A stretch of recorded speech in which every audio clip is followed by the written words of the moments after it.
hal yang menarik. Setiap negara itu punya pendekatan regulasi yang berbeda-beda. Ada yang super ketat, ada yang fleksibel, dan ada juga yang adaptif. Kali ini kita bakal bedah dua kelompok besar. Yang pertama itu bagaimana negara-negara maju itu mengatur finansial teknologi mereka, dan bagaimana negara-negara berkembang itu membentuk kebijakannya sendiri. Nah, kita mulai itu dari kelompok pertama dulu, yaitu negara-negara maju. Bagaimana sih itu mereka menyimbangkan antara inovasi dan stabilitas keuangan mereka? Nah, kalau kita lihat negara maju itu cenderung punya regulasi yang lebih matang dan berlapis, tapi juga fleksibel di satu sisi tertentu.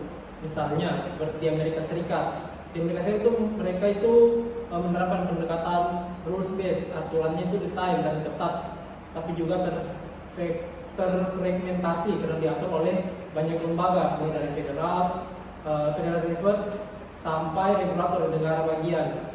Nah, ini jadi pelindung konsumen, tapi juga menghambat inovasi karena prinsipnya itu rumit. Itu berbeda dengan di Inggris. Di Inggris itu pakai pendekatan principle based regulation. Artinya mereka itu mengatur lewat prinsip-prinsip umum seperti keadilan serta transparansi. FCA di sana juga itu punya regulasi sandbox yang jadi wadah untuk produk baru. Pendekatan ini itu bikin berkembang, inovasi berkembang, tetapi juga dalam batas aman. Nah, kalau kita bandingkan di Uni Eropa, pendekatan di Uni Eropa itu pakai pendekatan integratif lewat kebijakan payment service direktif. Dari semula muncul open banking yang mendorong kolaborasi antara bank dan startup fintech dengan tetap menjaga privasi lewat GDPR. Lalu ada Singapura yang dikenal dengan test and learn approach. Regulatornya itu MAS memberi kesempatan startup untuk mengetes ide startup ini sebelum diatur secara penuh.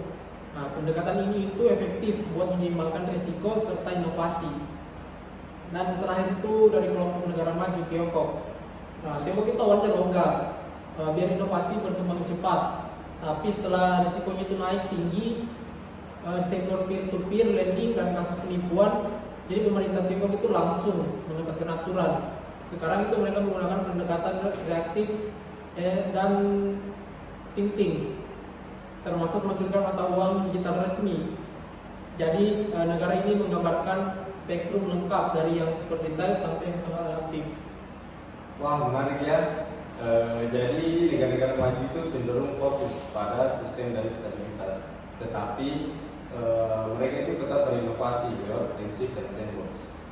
Nah, kalau yang tadi kan itu negara-negara maju. Nah, sekarang itu kita pindah pada kelompok yang negara berkembang. Gimana nih? Apakah pendekatannya itu juga sama atau justru beda arah? Nah, jadi menariknya sekarang negara berkembang justru punya pendekatan yang lebih eksperimental karena mereka sering menjadikan fintech sebagai solusi buat financial inclusion atau memperluas akses keuangan bagi masyarakat. Ambil contoh Kenya, mereka menerapkan pendekatan test and learn of inclusion. Walau waktu M-Pesa diluncurkan belum ada regulasi yang khusus, tapi regulator kasih izin bersyarat. Setelah terbukti aman dan bermanfaat, barulah dibuat aturan resmi. Nah, ini menjadi contoh regulasi yang fleksibel tapi efektif banget. Kemudian dilanjut Brasil. Brasil bergerak ke arah ke open finance. Maksudnya Bank Sentral Brasil atau Banco Central do Brasil mengembangkan sistem pembayaran instan bernama Pix. Pendekatannya terbuka tetapi tetap terarah. Hasilnya, sistem pembayaran jadi cepat, murah, dan inklusif. Nah, sedangkan di India, pendekatannya ini unik karena berbasis infrastruktur digital nasional.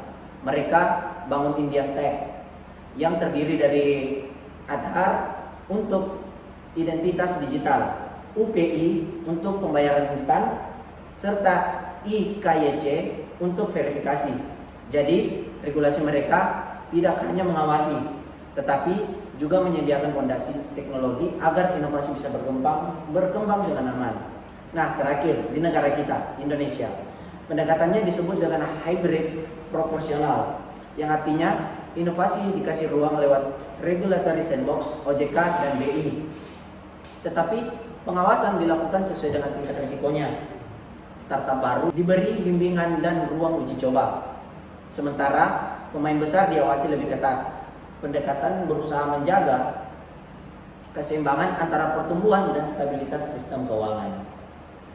Jadi jelas sekali bedanya ya.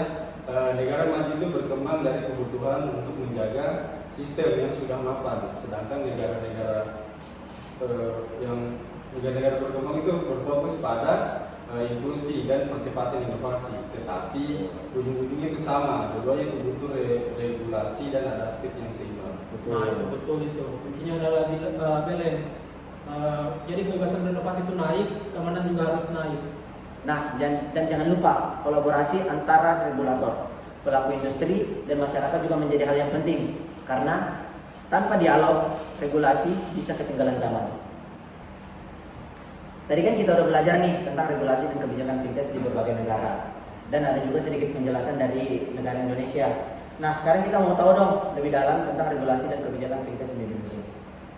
Baik, regulasi dan kebijakan finansial teknologi di Indonesia itu atau yang di negara kita itu telah mengembangkan regulasi finansial teknologi yang menyeimbangkan antara inovasi dan perlindungan konsumen.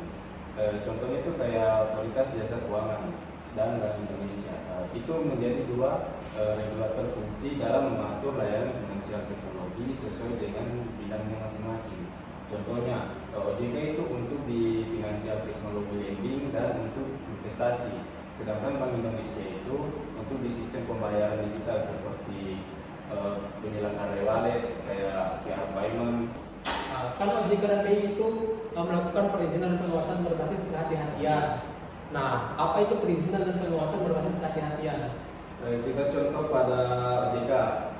OJK itu mewajibkan pendaftaran dan lisensi bagi peer-to-peer lending serta equity crowdfunding dengan lengkap dengan aturan perlindungan konsumen, manajemen risiko dan kewajiban pelaporan. Sedangkan Bank Indonesia itu telah menerbitkan regulasi untuk finansial teknologi di sektor sistem pembayaran. Misalnya seperti kewajiban izin bagi penyelenggara e-wallet, QR payment, dengan tetap mendorong interkoneksi antar layanan.